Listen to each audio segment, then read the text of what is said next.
이태원 클럽발 코로나19 확산세가 커지면서 학교 개학도 일주일 미뤄지고 사회적 거리두기 완화도 제한됐는데요.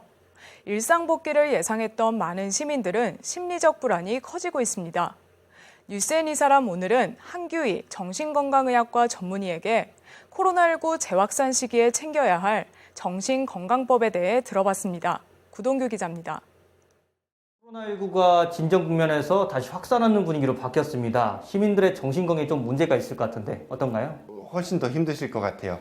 그러니까 우리 이전에 자가격리를 하든 아니면 사회적 거리두기 하면서 힘들지 않았을까라는 거에 있어서 당연히 사람들이 더 힘들어 했었어요. 그러니까 뭐 재택근무를 하는 게 우리가 휴가를 보내는 게 아니라서 그러니까 일터로 복귀하는 게 한편으로는 이제 정상으로 복귀하는 것 같은 안정감이 꽤 있었을 텐데 그게 좌절되는 게 사실 또 맞은데 또 맞은 것처럼 더 힘들 가능성이 있어요. 특히나 이제 우리 같은 샐러리맨 이외에도 고용이 좀 불안정한 분들에 있어서는 사실은 장기적으로 훨씬 더 힘들거든요. 특히나 이제 제 클리닉으로 오시는 분들 경우에도 일자리 찾기가 어렵기도 하고 이 사태 때문에 일자리 잃기도 하고 그러신 분들이 훨씬 더 많이 힘들어하긴 해요.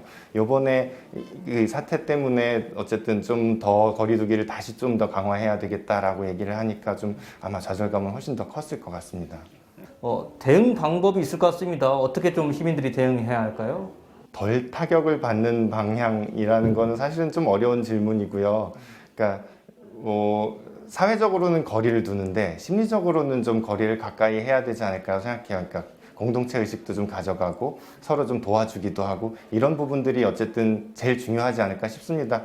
힘든 면에 대해서는 뭐 예를 들면 이제 정신과에 갔는데 내가 스트레스를 어떻게 해소할까요? 라는 거에서는 일반적으로 호흡법이든 이완요법이든 이렇게 좀 긴장도를 낮춰주는 방식을 설명하긴 하는데 현실적으로 막 힘든 문제가 있는 상태에서는 사실 그게 얼마나 도움이 되겠습니까? 라는 생각이 들고요.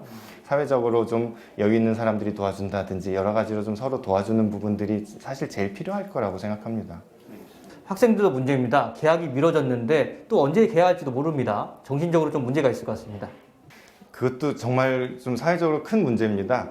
학생들이 학교 가는 건 단지 공부하러 가는 게 아니라 또래 관계의 중심이거든요. 학교에서 교실에서 자기 또래들이랑 어울리고 거기서 배워가는 부분들이 상당히 많고 인격적으로 성장하는 데 있어서도 내 친구를 어떻게 배려하든지 다투든지 이런 부분들이 얘들이 성장하는 데 제일 중요한 일인데 그게 이제 집에서 사이버 강의만 듣게 되면 지식만 전달받는 거라서 그런 면이 이제 인격적으로의 성장하는 거에 조금은 지체되지 않을까라는 걱정도 되기도 하고 심지어 뭐 이제 좀 큰 청소년들이든 대학생들이든의 경우에도 오히려 학교를 안 가니까 과제가 훨씬 많고 해야 될 게 훨씬 많다고 힘들다고 호소를 해요. 그러니까 이 친구들도 사실은 요 시국이 빨리 끝나서 학교로 복귀해야만 하는 걸 기다리고 있어요. 학교 가는 게 뭐 학교 안 가면 더 좋지 하는 거랑은 조금 다른 개념인 것 같아요.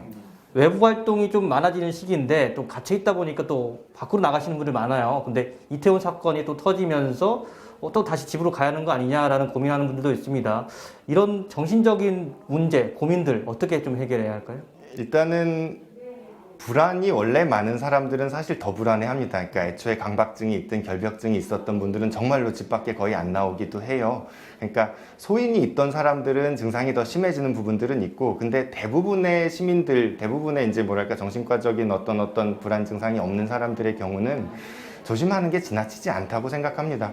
그러니까 이런 경우에는 아무리 뭐 위생이든 거리두기를 강조해도 그렇게 지나치지 않다고 생각을 하는데요. 실제로 증상이 있는 분들은 사실은 한 달 중에 병원 오는 것 말고는 아예 안 나갔어야 하는 제 환자분들도 많이 있거든요. 그런 분들의 경우는 정말로 그냥 진료 현장에서 해결해야 될 바가 있는 거고 보통 사람들은 사실은 조심하는 게 저는 바람직하다고 생각합니다. 마지막으로 코로나19 시대의 방향성이나 정신적 방향성에 대해서 좀 얘기해 주시죠. 결국은 물리적으로는 거리를 두지만 심리적으로는 거리를 가까이 가져가야 된다고 생각합니다. 이게 팬데믹 시대라서 결국은 사람들이 다 거리를 일정하게 두지만 그래도 내 공동체 안에서 누가 힘든지 경제적으로 또 얼마나 힘든지 고용에 문제가 있는지에 대해서도 사실은 같이 배려해 줘야 된다고 생각합니다. 내가 증상이 있으면 다른 사람을 위해서 자가격리를 한다든지 하는 부분들도 사실은 다른 사람들을 위해 배려하는 부분이기도 하고요. 그래서 얼마나 좀 공동체가 더 중요하냐를 오히려 반대로 생각하게 되는 시기인 것 같아서 물리적으로는 좀 멀어졌어도 우리가 심리적으로는 더 가까이 좀 생각해야 될 때가 아닌가라고 생각합니다.